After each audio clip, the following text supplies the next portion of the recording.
मी तुम्हाला सांगतो धंदा म्हणजे काय असतो.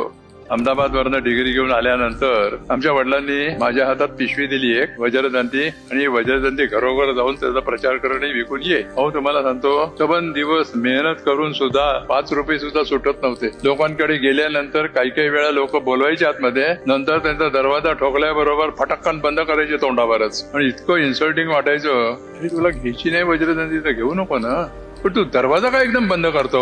आणि मला असं वाटायचं काय आपल्या वडिलांची बुद्धी भ्रष्ट झाली आहे. मला त्या फॉरेन कंपनीमधनं 2,500 रुपये स्टायपेंड मिळतोय, आणि पूर्वीच्या जमान्यात 1950-60 साली 150 रुपयामध्ये नवरा बायको आणि 2 मुलं याचा संसार सुखाने चालत होता. इतकी स्वस्ताई होती. 2 रुपये डझन तर हापूसचा आंबा होता. असा तो 2 रुपये डझन वाला आंबा, आणि मला 2,500 रुपये पगार स्टायपेंड म्हणून.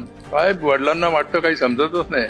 आमचे वडील चाणक्य होते. मला म्हणाले तुझा जर माझ्यावर विश्वास असेल तर एक गोष्ट लक्षात ठेव, तुला जरी 2,500 रुपये स्टायपेंड मिळाला आणि नंतर परमनंट झाल्यानंतर 3,500 रुपये जरी झाला, तो 3,500चा 5,000 होईल, 10,000 होईल, 25,000 होईल, आणि 50,000 रुपयाला तू शंटिंगला जाशील. मी तुला शिकवलं याच्याकरता की तुला ग्रहण शक्ती तुझी वाढावी, तुझी आकलन शक्ती वाढावी, तुझी स्मरण शक्ती चांगली पाहिजे. आता तुला व्यवहार कशाशी खातात हे मी तुला शिकवलं.